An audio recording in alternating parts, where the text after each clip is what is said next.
Olá pessoal, bem-vindos de volta aqui no Arpija. Sou Cirilo Cavalli e hoje com uma batedeira planetária no mínimo curiosa. Essa é a Oster Heatsoft, uma batedeira que não só bate, mas também aquece internamente a tigela para poder derreter manteiga, derreter chocolate, preparar vários alimentos com os dois funcionando ao mesmo tempo. Então, depois dessa avaliação, vou trazer os principais detalhes para vocês. Vamos lá? Interessante que a Oster está investindo em planetárias de alto padrão. No passado a gente já tinha testado a OBAT 911, tem espaço para acessórios, tudo, para competir um pouco com a KitchenAid até. E agora este modelo com sistema de aquecimento. Por sinal, o desenho dela eu acho que no vídeo não vai dar para trazer o que ela realmente é em pessoa. Esse branco é texturizado, é fosco, não deixa marca de dedo, e é bem agradável visualmente a estrutura e a combinação como um todo. Ela é inteira de metal, na parte de cima, na parte de baixo. Essa parte de cima é cromada, aí acho que é uma das únicas partes que não é metálica. Na frente tem um detalhe em alumínio, e é um ponto de respiro, ele não é à toa que está aqui. A tigela é de inox, grande, de 5,5 litros no total. A alça inteira cilíndrica, muito ergonômica, melhor que a gente já viu até agora. E alguns outros detalhes estéticos interessantes. Toda a parte de botões para ligar e desligar o aquecimento é em cobre. Aí para levantar é aqui atrás. A mola é bem levinha, só para soltar realmente a cabeça. E aí tem vários outros detalhes em cobre para ressaltar todo esse sistema de aquecimento. Por sinal, o sistema Heatsoft funciona com esses dois pontos de ar aqui. Ele tem uma resistência interna e joga ar quente para dentro da tigela, seja com ela em funcionamento ou seja só jogando ar com ela parada. Então, até o aparador é diferente para conseguir conter esse calor internamente. Ele tem umas abas maiores nas laterais, vem com uma tampinha aqui que fecha bem. Agora, é um pouquinho chatinho de encaixar por causa dessas abas. Ou você alinha super bem essa peça quando for baixar a cabeça, ou, mais ou menos no meio termo, você alinha ele aqui para encaixar. Porque quando você tem ela abaixada completamente, esse processo de tirar tem uma interferência muito grande. Não que seja impossível tirar, gente, mas você fica forçando o plástico que basicamente encaixa na cabeça. Então, é uma questão de costume. A gente já acostumou aqui.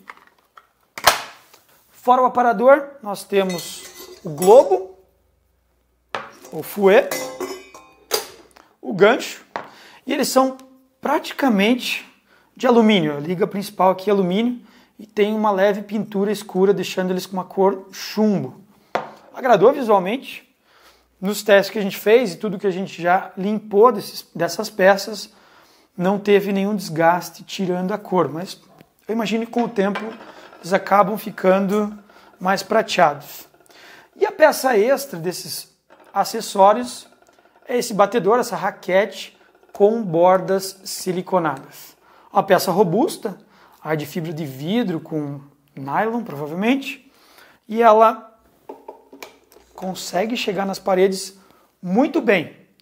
Dos testes que a gente fez, a gente vai detalhar daqui a pouco, mas ela raspa bem as paredes da tigela.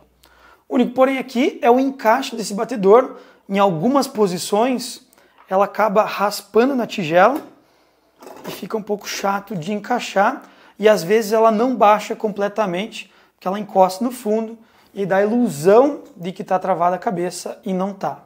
Então vale ter um cuidado extra quando usando este batedor aqui, principalmente quando o sistema planetário está mais próximo do pescoço, que aí é onde raspa mais o batedor na tigela. Por sinal, isso acontece principalmente porque a cabeça ela só ergue 30 graus aqui. Muitas batedeiras erguem 45, 60 graus até, e aí o batedor ia ficar mais distante da tigela. Para aqueles acostumados a tirar e colocar a tigela sem remover os batedores, aqui vai ficar bem mais complicado. Agora, a tigela ela encaixa em duas posições, nesta posição aqui, praticamente 45 graus da frente dela, e é fácil de remover, gente, só por interferência aqui eu consigo tirar e travar. E a mesma coisa acontece 45 graus para cá. Por sinal, essa tigela tem as mesmas dimensões da OBAT 911, mas lá as alças não são tão interessantes quanto aqui, elas ficam nas laterais. Então, para aqueles que gostam de carregar a tigela assim, de repente aí pode ser interessante. Então elas são intercambiáveis, apesar desse aparador ser diferente, você consegue colocar o aparador da OBAT aqui também, da 911, e o fouet é igual também. Arames de inox, 2 milímetros, boa espessura. O pescoço parece robusto, tem 2 guias de metal, 2 borrachinhas para aliviar quando você baixa a cabeça, e o bloco central aqui, na dúvida se ele é de metal ou se ele tem uma peça plástica ao redor do metal. Mas pareceu robusto, mesmo tendo um certo jogo para trabalhar quando batendo massas pesadas. Aqui embaixo, onde encaixa a tigela, é uma peça de inox também, então não tem que se preocupar com danos dessa interferência no encaixe das 2 peças. Embaixo tem 6 pezinhos de borracha, não tem ventosas, gente. Isso afeta quando batendo massas pesadas se quiser subir a velocidade, mas assim mesmo, quando batendo massas pesadas, o ideal é trabalhar em velocidades lentas e nesse caso não tem problema algum dela ficar andando. A batedeira em si pesa mais de 6 quilos e com os acessórios e tudo passa de 7. Não é tão pesada se for pensar que o conjunto é inteiro de metal, mas assim mesmo o peso ajuda a estabilizar ela na bancada. Ela tem 35 centímetros de altura, 38 de largura considerando a tigela e 23,5 centímetros de profundidade. O cabo de alimentação tem quase 98 centímetros, poderia ser um pouco mais longo, mas algo que agradou aqui é o sistema de retração de cabo. Não só você consegue retrair o cabo facilmente, mas você consegue travar ele e deixar o cabo mais curto. Então, se deixar numa bancada aí com 50 centímetros que você precise, esse cabo pode ficar travado e não vai ficar perdido pela bancada. Algo que agradou mesmo, sistema simples de travar e bem eficiente. Agora, passando pelo funcionamento dessa batedeira, ela tem um controle eletrônico com uma ótima variação de velocidade. Diz ter 10 velocidades diferentes, realmente tem uma variação bem grande da mínima para a máxima, muito próximo da OBAT 911 também. Agora, rodando aqui rapidinho, velocidade mínima. Você percebe mais ainda que ela é um sistema eletrônico, ela tem uma certa oscilação até estabilizar. Quando ela bate massas, você escuta isso, mas faz parte do sistema de controle dela, é normal. Ela não tem posições fixas aqui, apesar de ter os números, a marcação dela é só para a gente saber mais ou menos a velocidade está. Ela não é muito ruidosa na velocidade mínima, mas ela tem um barulho de engrenagens de baixa rotação, é meio alto, gente. E ela desliga quando você ergue a cabeça. Por sinal, vocês também viram que tem um LED. Esse LED fica no pescoço, praticamente aqui. É na cabeça, mas quase no pescoço. Uma posição melhor, que não fica sendo bloqueada pelo gancho quando ele passa ali na frente da luz. Na Philips Valita ela gerava um efeito meio estroboscópico quando fazendo isso. Era até meio desagradável. Então aqui eles acertaram e também acertaram na cor, deixando um pouquinho mais amarelada, um tom mais agradável para lidar com os alimentos aqui dentro. Agora, falando dos resultados dos testes, quando batendo claras em neve, o conjunto se saiu bem. Como o batedor chega até o fundo, a gente fez um teste aí com 2 claras, deu um resultado bom, levou um pouco mais de tempo do que a gente esperava, pode ser um pouco pela quantidade de claras, mas não necessariamente esse é o efeito. Quando fazendo 3 claras, também vai ter um efeito parecido, porque a velocidade máxima dela poderia ser um pouco maior e os batedores aqui, o globo, poderiam chegar um pouco mais próximo das paredes.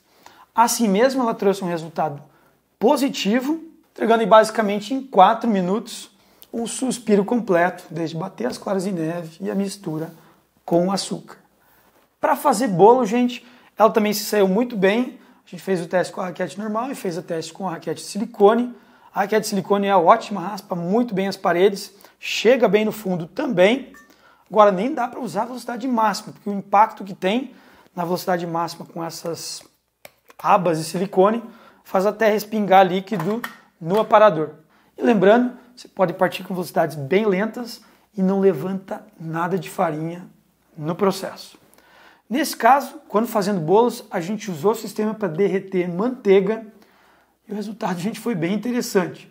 Pegando uma manteiga direto da geladeira, colocando aqui dentro, em 3 minutos e meio, a manteiga estava molinha e quando batendo trouxe um resultado ótimo. Até vamos explicar rapidamente como funciona isso aqui. Tem 2 botões aqui em cima. Um deles é para ligar o sistema de aquecimento. Então, quando eu aperto o botão, ele liga para amolecer. E o outro botão é para eu selecionar se eu quero amolecer ou derreter. Aqui eu já estou sentindo calor de cara. É um sisteminha de 250 watts que tem aqui em cima. Ele rapidamente já aquece a tigela e tudo que está ao seu redor. No sistema de amolecer, ela trabalha numa potência mais baixa, perto de 170 watts, e a temperatura interna, depois de 3 minutos e meio, que é o processo de funcionamento aqui, ele fica ligado por 3 minutos e meio e desliga, atingiu perto de 68 graus. Quando usando o derreter, aí ele vai por 6 minutos e trabalha na potência máxima. E aí foi a 250 watts e bateu mais de 90 graus na tigela. Nesse caso a gente fez algumas brincadeiras, derretendo o chocolate, gente, deu super certo. A gente colocou uma barra inteira, derreteu, depois colocou outra barra inteira, derreteu. Ficou uma consistência ótima para preparar qualquer tipo de sobremesa, sem dificuldade, gente. Quando preparando pães, o conjunto se saiu bem também, o gancho movimentou muito bem os alimentos. O comportamento da cabeça é algo que chama atenção, porque aqui são 2 peças, apesar de metálicas, e elas trabalham um pouco entre elas. Às vezes você escuta uns estralos, às vezes você vê um movimento entre essas 2 peças. Algo que a gente já tinha visto na OBAT 911 também. Mesmo os conjuntos serem diferentes fisicamente, têm comportamentos similares. Assim mesmo, ela consegue movimentar muita massa. No teste limite aqui, ela chegou perto de 1.890 gramas de massa. Então, dá para você fazer um pão bem grande. E o alimentador grande também ajuda a direcionar a farinha para aqueles que querem ir dosando aos poucos. Na questão de limpeza, o corpo é simples de limpar, não deixando marcas de dedo. Não tem muitas frestas para acúmulo. O aparador, como ele praticamente fecha todo o conjunto aqui, não deixa subir farinha para fora. Aqui em cima, essa é uma das partes mais chatas. Sempre que você encosta, deixa a marca de dedos, porque é um espelho, gente. Então, fora isso, o conjunto é fácil de limpar. Recomendaria ter um cuidado maior com essas peças aqui, para elas não ficarem foscas e logo ficarem prateadas, tirando essa tinta. Na questão de segurança, fora esses pés que mantêm o conjunto bem estável, se você botar em velocidades muito altas com massa, vai andar, então tem que ter um cuidado extra. E é importante a gente ter ela aterrada, ela tem uma certa fuga de corrente, não foi nada grave, não vai tomar choque nem nada, mas tem uma fuga nessas áreas metálicas. Então, coloque um aterramento em casa, pela segurança de vocês, pela durabilidade do teu produto. E aqui o plug, mesmo sendo um produto 127, é de 10 amperes. Mais um detalhe em relação ao aquecimento, eu ligando ele em qualquer momento vai funcionar. Deixa eu ligá-la de volta aqui rapidinho. Está aquecendo e eu posso em paralelo botar ela para trabalhar. Então uma coisa não anula a outra. E o sistema de aquecimento ele desliga sozinho. E claro, você também pode desligar manualmente. Gostaria de saber de vocês, o que vocês acham desse sistema, para que vocês utilizariam mais? Manteiga, chocolate, fermentação, de repente, deixando a tampa aberta. Comentem aí, assinem o canal, gente, e nos vemos na próxima. Tchau, tchau!